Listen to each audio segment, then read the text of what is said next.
I broke Minecraft's world record. Hello there, Ray here, and let me explain. Recently they added a new potion effect to the game called wind charging. Anything that dies while having this effect will make a non-destructive explosion. And this is just like the Breeze's wind charge explosion, which I have already used to make a machine that can instantly kill anything, including the Wither, Dragon, and even the Warden. But in that video, you guys want to know how far I can get launched with these explosions. But that machine uses a breeze, which is kind of annoying to obtain in survival. So instead, I can get the same type of explosion just by using the wind charging potion. But if we want a lot of explosions just like the insta-kill machine, we will also need a bunch of mobs, since every mob that dies with the effect will do an explosion. But there is a new easy way to get an infinite supply of mobs, and that is by using my silverfish farm using allays. This is the same setup I used in my OP slime farms. So the allay mobs are sitting in this water here, they're drowning so they're dying, but allays also have the ability to regenerate their health so they are staying alive. Then we use a dispenser to splash them with the new infested potion. And the infested potions are being automatically brewed up over here at this auto brewer system, which is a modified version of my brewing system, which is the smallest of its type. It has the different ingredients needed in order to brew the potions, like the actual main block, gunpowder to make it splashing, netherwort to make the awkward potions, and all that getting fed in perfectly timed to brew up the potions. And it even has an automatic system which will turn it on or off depending on if it's empty or full. This will give them the infested effect, and with this effect, every time they take damage, they have a 10% chance of producing some silverfish. And since they are taking a lot of damage from drowning, they're spewing out these silverfish. We're then just moving these over to the side using some water streams, and then we are aligning them using their small hitbox and the small gap that's inside of an iron bar. That way we can get silverfish coming through this area one at a time. We then pull them from over here into this water here by having this piece of water flowing slightly over in this direction, which you can see from its current. This will pull them into this little elevator here, where we line them once again with another iron bar. Then they start swimming on top of the water. They swim into the scaffolding, which is also full of water, so they continue to swim to the top, and they eventually end up here. Yes, this is a whole bunch of silverfish all on top of each other. It can be difficult to see what's going on, but the silverfish end up on top of the scaffolding, which also has a vine that is growing on top of it. The vine will stop them from taking entity cramming, as we were hoping to get thousands of silverfish in this one area without them all dying. And since they are inside of this vine and they're climbing it, they're unable to push each other, which helps reduce the amount of lag when you have tons of entities. These guys are also being held in by walls on 4 sides of them, but to prevent them from climbing up the vine any further, they also have a roof which is made from the bottom of this boat. And this only works because things cannot walk through boats, unlike minecarts. So now that we have a bunch of silverfish in here, all we have to do is splash these guys with some of the new wind charge potions, which I have coming from this dispenser over here. And these potions are being sent over into this dispenser from an automatic brewing system. It's just like the other one, except we are using the main ingredient, breeze rods, in order to make the wind charging potions. And if you look in here, you'll see a reminder to click that like button. And then the potions are sent downwards all the way to this dispenser. And this dispenser is facing upwards, so it'll splash them into this upper block, which is close enough to douse them all with the effect. We also need them to die in order to convert the dead mob into the wind charge explosion. The way we're killing these silverfish is using TNT, and I can even make an unlimited source of TNT by using a TNT duper, which you can learn more about in this video here, linked below. So once activated, it's going to duplicate TNT, put it at the very bottom of this block here, and then it's going to explode, killing all the silverfish nearby. And the reason why we have this piston is because the explosion damage from the TNT occurs at the bottom of the TNT. So by having this piston that's open, it allows a gap for the explosions to sneak through without touching any blocks. And the silverfish are low enough down, because the boat's holding them down, in order to get damaged completely by the TNT. That way the majority of the silverfish will die. If you have a block in between, this will absorb some of the damage, which means the silverfish won't get enough damage to instantly die in one hit. So once the silverfish that have the effect die, they're going to create the wind charge explosion, and these explosions will send the boat extremely fast. So you might think I could just stand on top of this and launch myself as the player really high up into the sky, but we actually run into a different problem. The problem is when the player moves extremely fast, they rubber band back. This is because the player is handled on the client side. This is what allows you to move your player around and your movements seem very smoothly without any delay between you pushing and your player moving. Compared to stuff that's done on the server, where when it comes to moving your player, it then has to send the information about how your player moved all the way to where the server is hosted. Now in single player, you still are technically on a server, it just happens that the server is at your own computer. So there's very little latency between the client and the server side. But when your server is in a different city or even a different country or all the way across the world, the farther they have to send that information through the internet to let the server know how you moved your character. And because of this, there is a latency or even a disconnect between what you did on your client side and what the server thinks you're doing. So when you're moving really fast, your client thinks you're in one location, but then by the time the server gets information, they're like, no, you're not there. We think you're over here. And this will cause your player to rubber band back to the location where the server thinks you're at. Now, even in single player, there is still this problem, but it's less noticeable unless you're moving extremely fast. And rubber banding is not good because as soon as the player gets put into a new location, they lose all their momentum and they're no longer traveling upwards, but instead now just start falling back down to the ground. So to avoid this problem, we need the player not to be moving by client side, but to have the player being moved by server side. This means we can't have control over player, but instead we'll need the server to have control over player. So you might think we can just have the player writing something and then have the server moving this thing that we are writing. The problem is with this, as soon as you hop into like a boat or jump onto a horse, all of a sudden you are in control in the exact same way you are in control of your character individually. And this means it's also kept track of client side. This is why when you move really fast on an ice road with a boat, your boat starts to clip into stuff, or if you try to ride a horse on a server, you can get kind of glitchy and get rubber band backwards. And you can see this with ghost blocks. If I just spam click 2 sticky pistons right here, this first one is going to be a ghost block, meaning that it's only handled on the client side. And because the block is client side and I'm client side, I don't fall through the block. And if we test this with a boat and ride a boat completely on top of it, notice that the boat doesn't clip through because it is controlled by me, the client side. But as soon as I get off of the boat will clip through because then the server takes control of it, and the server doesn't know that there's this ghost block here. Also, if you sit on top of this, you might get kicked. But if you're writing something, and then that something that you're writing is writing something else, then you'll no longer have control of the most bottom thing. And you can see this in stacked striders. When the top strider is an adult, you can actually write it. But despite you writing it, you're unable to use a warped fungus stick to actually control it. You're trying to control the one underneath of you, but that one's being controlled by the one down below. And the one at the very bottom is completely ignoring you. And because of this, it's not being controlled on the client side, but instead server side. And this is exactly what we want. So now that we know what we want, let's try to find the cheapest and easiest version of this to get in survival. So taking a look at everything that the player can ride, we can decide which one of these we want to use. Getting an unlimited source of double striders is quite difficult, but we can always use something like a boat or a minecart to put these guys inside of. But out of the two, the boat is easier to get things inside, as anything that's near the edge will immediately get picked up. The only problem is things that are bigger than the actual boat, when you're looking at their hitboxes, will not fit in.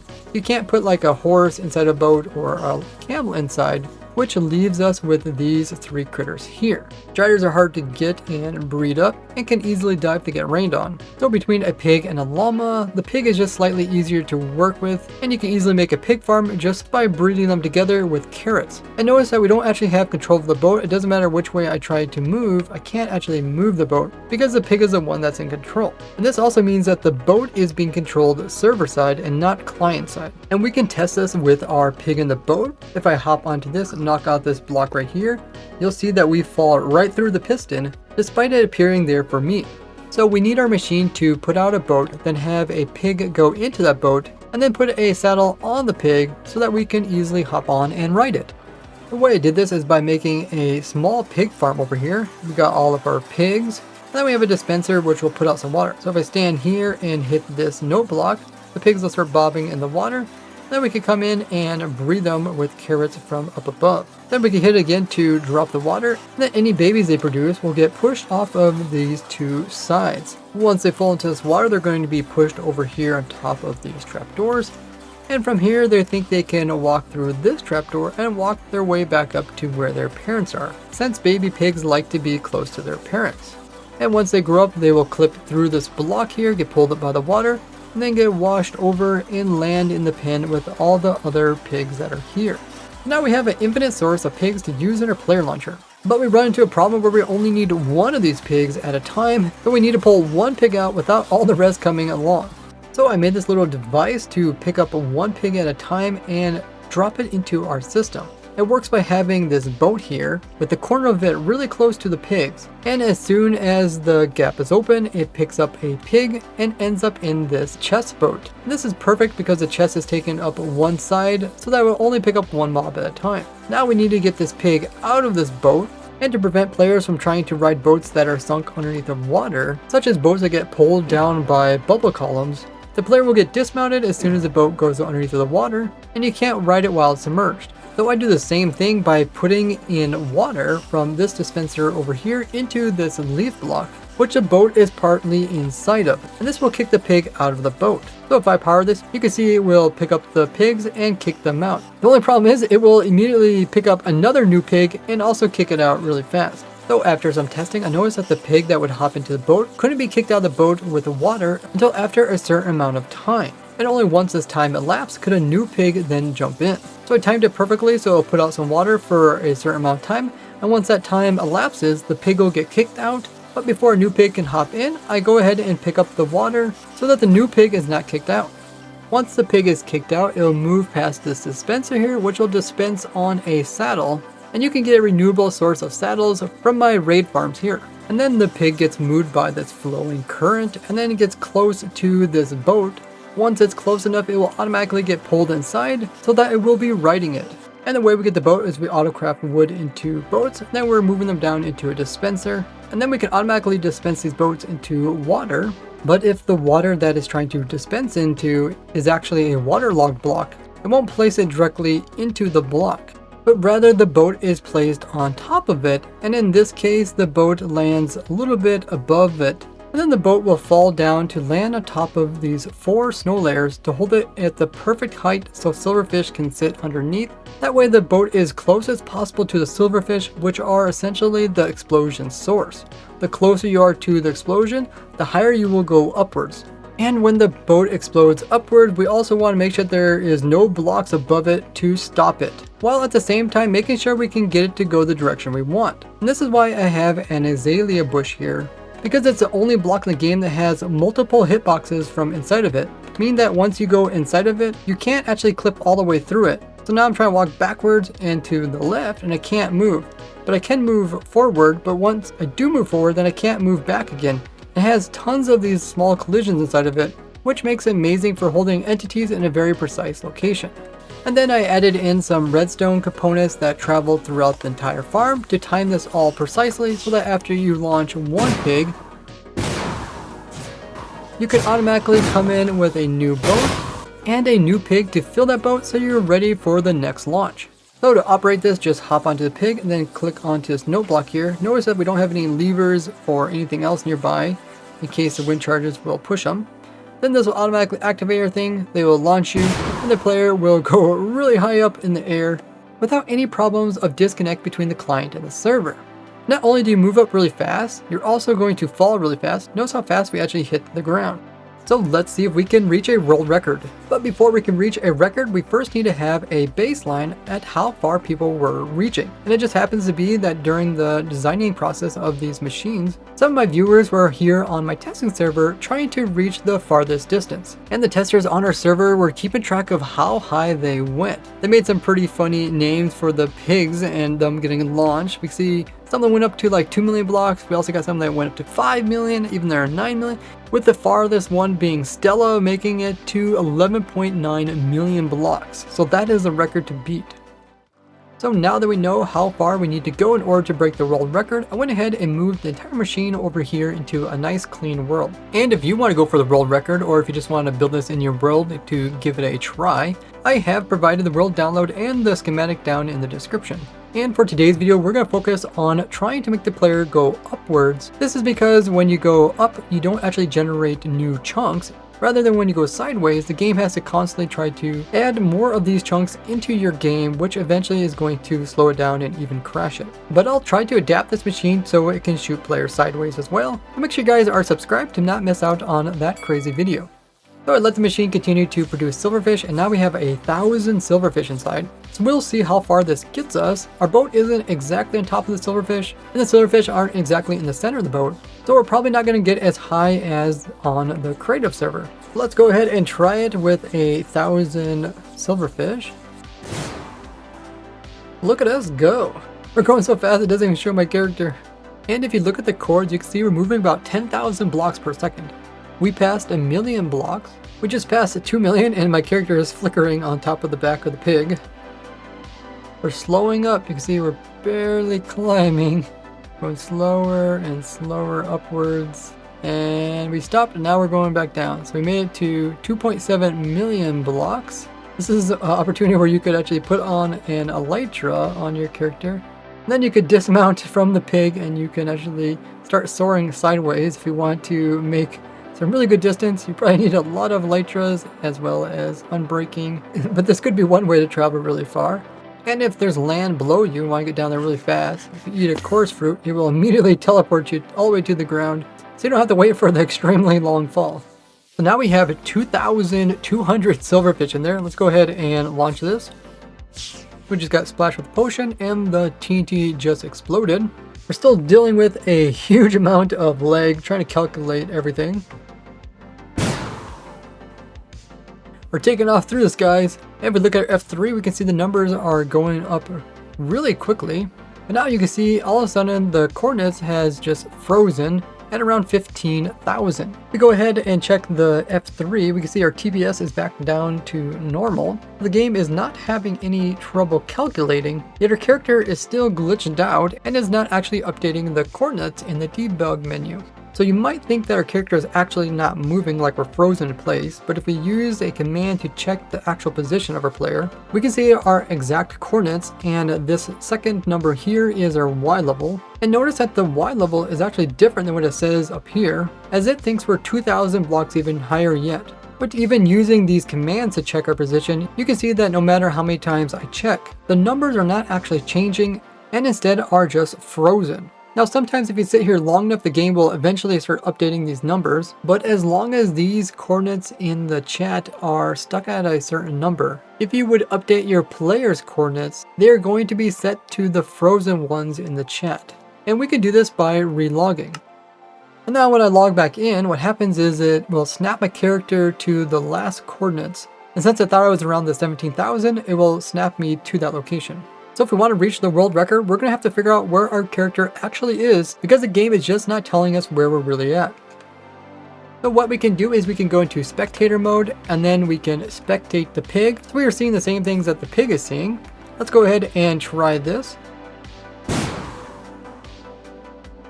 So you can see as soon as the pig gets launched, all of a sudden everything starts to unload visually. That's because I'm spectating the pig and the pig's in the boat, and the boat just got launched. And despite it going upwards, it did go a little bit sideways, so these chunks are starting to unload. And the coordinates are also frozen. But if I use commands to see where my player is actually at, you can see it's getting its location. So we just passed 700,000 blocks, and now we're getting close to 900,000, and now we surpassed 1 million. And I could also update my location just by dismounting the pig. I could do this just by going into survival mode, and now you can see my coordinates updated, showing that we were near 2 million blocks up in the air. So I launched it again, and this time I am going to go ahead and stick with it until it reaches its peak height. You can see in the very beginning of being launched, there is a little bit of glitchiness where it doesn't know where the coordinates are, but if you just wait a while, they will start updating. So we've been flying for a long time, but we are slowing down. It shows we traveled close to 9.8 million blocks. So let's see what happens when I try to go into survival mode. Oh yeah, it does update. You can now actually see my coordinates updated, and it updated my player's location. So I'm way up close to 10 million blocks above the world. But 9 million blocks is not the world record, so let me try launching again with a few more silverfish. Before we get to the big launch, consider supporting me as a YouTube member. These builds take months of designing and testing and hours of editing, so any support is always welcome. And we're off. We just went from 9 million blocks to 10 million blocks, and the digits are getting so big, they're now in scientific notation. The 1.0 means that we're 10 million blocks, and 1.1 means that we are at 11 million blocks, and we are still climbing. Guys, we did it! We just surpassed 12 million blocks. With the previous record being 11 million blocks, we have passed the record, and we are still actually climbing. We just passed 13 million blocks, and we are still climbing. We're at 13.7 million blocks, and we're starting to fall, but you can't see that. Let me just go ahead and switch into survival mode, and that should update my position. Now you can actually see the crazy numbers in my coordinates. 13.76 million blocks high up in the air. And since I'm no longer on the pig, my character is falling really slow. I'm only falling about 100 blocks every second, meaning it would take around 40 hours for me to actually touch the ground. Now share this with your favorite Minecrafter, and check out more crazy builds of mine in this playlist here. Thank you all for watching. I'll see you guys in the next one. Bye bye!